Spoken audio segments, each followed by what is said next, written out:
Ahojte, vítam vás pri novom videu. Ak ma ešte nepoznáte, tak som Mirka, som vizažistka a už onedlho aj oficiálne kaderníčka po novom. Takže ja vás tu takto prevádzam takými tými edukačnými, freestylovými videami, čo sa týka make-upu, vlasov a podobne. Dnes som si vybrala takú zaujímavú tému, ktorá vás, myslím si, že zaujme aspoň v niektorých bodoch, a to je mýty o vlasoch. Myslím si, že s nejakými mýtami ste sa už určite stretli, minimálne s jedným, takže ja ich tu mám celkom dokopy 10, tak poďme si ich rozobrať na drobné.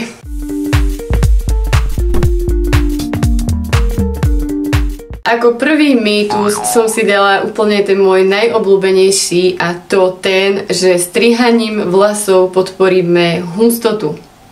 Tu by som sa zastavila a chcela som povedať, že toto je naozaj jeden z mýtus, ktorý ešte stále prevláda a ktorému ešte veľa z nás verí, ale treba povedať, že vlastne vy hustotu vlasov máte danú geneticky. To znamená, že máte daný počet vlasových korienkov. Keď ho máte daný, tak nie je možné, aby sa tie vlasové korienky nejako rozmnožili alebo nejak tak podobne. Takže z jedného vlasového korienku vyrastá jeden vlas. Ak si budeme vlasy strihať, tak im urobíme naozaj dobre. Môžeme ich podporiť, čo sa týka zdravia, aby sa nám nelámali končeky a v podstate budú nám aj tak krajšie rásť, keď sa budú strihať, ale v žiadnom prípade sa nepodporí ich hustota. Mýtus číslo 2 je vitamíny na vlasy. Fungujú takéto vitamíny? Čo vy poviete? Fungovali vám niekedy, alebo mali ste pocit, že by vám fungovali? Ja by som povedala len k tomu toľko, že vlasy sa zvnútra, teda keď im dodávame nejakú výživu, tak ten vlas sa dokáže touto výživou vlastne ako keby zregenerovať alebo vyživiť len nejakých možno, že 10 cm od vlasovej pokožky. Ak máte vlasy už dlhšie, tak v tejto časti v podstate tam už vám nie sú tie vitamíny schopné preniknúť. To znamená, že my im musíme vlastne dopriať takú tú starostlivosť a opateru zvonka.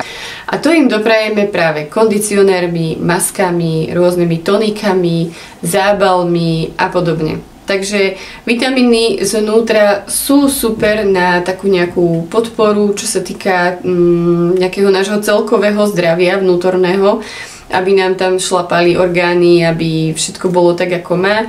A tým pádom, keď budeme zdraví zvnútra, tak budeme mať zdravé nechty, vlasy, pokožku a všetko toto ostatné. Mýtus číslo 3. Kokosový olej. Je naozaj kokosový olej dobrý na vlasy? Kokosový olej je veľmi komodénny, neviem ako sa to správne povie, čiže naozaj je ťažký, je zaťažujúci pre vlasy a môže nám tú vlasovú kutikulu nejak tak zanášať a podobne. Tým pádom, keď bude vlasová kutikula zanesená, tak tam neprejdú dobré látky zo šampónov, z kondicionérov a z masiek a podobne. Takže ak olej, tak naozaj olej len do končekov ako prevenciu proti štiepaniu vlasov, ale celkovo na celé nejak vlasy, tak by som ho určite tento kokosový olej nedávala. Poďme na mýtus číslo 4 a tam máme mýtus, ktorý nám hovorí, že vlasy si nemôžeme umývať každý deň. Vlasová pokožka je takisto pokožka, ako máme všade na tele, a to znamená, že keď ideme napríklad cvičiť alebo robíme steny, šúchame nejak, práši sa nám do tých vlasov a podobne, tak samozrejme telo si umieme, potrebujeme si umyť aj vlasovú pokožku. Vlasovú pokožku si môžeme umývať každý deň, ale v tom prípade, ak budeme používať šampóny, ktoré sú na citlivú pokožku alebo sú šetrnejšie a vhodné na každodenné umývanie, nie je vôbec pravidlo to, že čím častejšie si budete umývať vlasy, tak tým je to horšie. Keď si budete umývať každý deň so správnymi produktami, kľudne pri tom môžete zostať. Mýtus číslo 5 nám hovorí, že ak si prestaneme vlasy odfarbovať, tak nám rýchlejšie narastú. Čo sa týka odfarbovania vlasov, tak je to vlastne úkon, ktorý menej či viac tie vlasy poškodzuje vždy. Tým, že odfarbujeme ten vlas, tak mu vlastne berieme pigmenty, berieme mu proteíny, ale toto všetko sa dá pri správnej starostlivosti a pri správne prevedenom odfarbení naozaj kaderníkom, odborníkom. Všetko toto sa dá ukorigovať tak, aby to bolo všetko v takomto šetrnom režime. Čiže ak si radi odfarbujete vlasy a neviete sa vzdať svoj blond, tak stále tam je šanca, že tie vlasky vám budú krásne rásť, pokiaľ vlastne vy investujete do kvalitného kaderníka, do kvalitných produktov.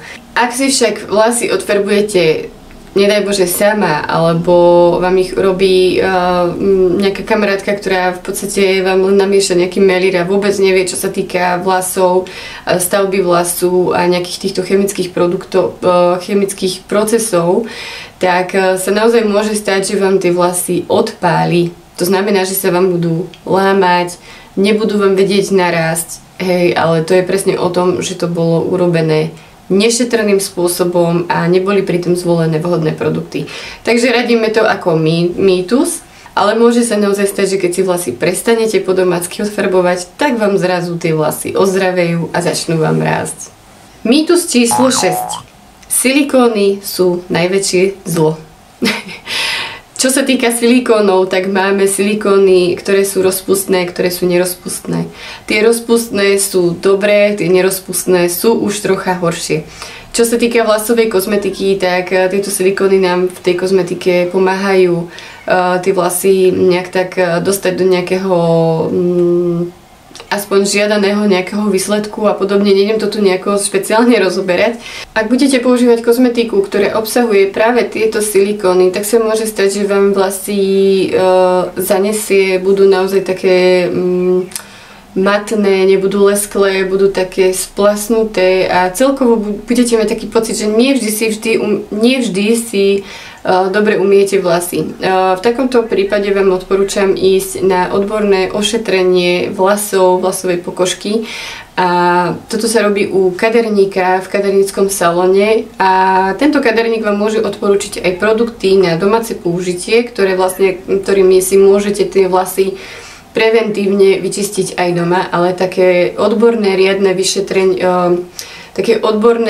vyčistenie vlasov a vlasovej pokožky, to keď zažijete, tak budete pozerať, že čo to je, čo vám z tých vlasov zlieza dole. A vtedy my vieme vlastne týmto očistením dokonca zosvetliť vlasy o 1 až 2 odtiene, pretože tie vlasy naozaj, keď tá špina z nich zlezie dole, tak zrazu ožijú, sú lesklejšie a krajšie. Takže takéto čistenie, ako ste o tom nepočuli, tak sa informujte o svojho kaderníka, určite vám o tom povie viac. Mýtus číslo 7 hovorí, že každý z nás má rovnakú rastovú dĺžku. Takže aby sme vedeli, tak každý z nás nemá rovnakú rastovú dĺžku. Niekto má geneticky dané, že mu vlasy narastú po plecia, niekto má geneticky dané, že mu narastú vlasy až po zem. Toto naozaj nevieme ovplyvniť, jednoducho je to dané geneticky a proste nedá sa to nejako ani podporiť, ani nejako ovplyvniť. Takže ak sa vám zdá, že vám nikdy nedokážu narásť vlasy dlhšie ako po ramená, tak je to práve tým, že to máte dané geneticky. Mýtus číslo 8. Maska a kondicionér sú to isté. Nie, dievčatá, nie sú toto isté. Už som to tu asi aj rozoberala. Kondicionér je produkt, ktorý nám pôsobí na povrchu vlasu a maska je produkt, ktorý nám pôsobí až do hĺbky vlasu. To znamená, že pri týchto produktoch treba dodržiavať časy pôsobenia. Takže kondicionér môžete nechať na vlasoch také 2-3 minútky, masku treba nechať dlhšie, zvyčajne okolo tých 10 minút. Mýtus číslo 9 nám hovorí, že pravidelné strihanie vlasov nám zabezpečí, že nám budú vlasy rýchlejšie rásť. Takže opäť je to naozaj len mýtus. My tým pravidelným strihaním zabezpečíme to, že tie vlasy sa nebudú štiepiť, nebudú sa štiepiť končekoch, nebudú sa štiepiť po celej dĺžke, nebudú sa štiepiť na 4-5 krát a tým pádom sa nám ani nebudú lámať a naozaj chudiatka budú vyzerať zdravšie, pretože keďže sa nebudú lámať na niekoľkých miestach, nebude to vyzerať ako keby sme mali na hlave metlu, ale budú krásne, zacelené a tým pádom sa nám opticky bude zdať, že nám budú aj rýchlejšie rásť. No a poďme na posledný mýtus číslo 10 a to je, že v tehotenstve sa nesmie farbiť ani odfarbovať. Dievčatá, nie je nebezpečné, len treba brať do úvahy to, že keď je žena tehotná, môže byť citlivejšia na rôzne zápachy. Vieme, že tieto farby melíry sú také agresívnejšie, kedy nám môžu aj oči z toho slziť. Čiže ak je kaderník odborník, vie sa popasovať aj s tým, ak farba nechytí do požadovaného výsledku, čo sa môže stať, keďže hormóny nám tam vtedy kolíšu hore-dole. Ale naozaj nie je to nebezpečné ani pre tú mamičku a ani pre to dieťatko. Takže sme na konci, to bolo teda 10 mýtov, s ktorými som sa stretla ja. Ak vás napadá niečo iné, napíšte mi to do komentárov. Veľmi rada si prečítam, no ak sa vám toto video páčilo, zanechajte mi like, komentár, odber. Opäť ma naštartujete na tvorbu nejakého nového fajn videa a ja sa na vás budem tešiť opäť niekedy na budúce. Ahojte!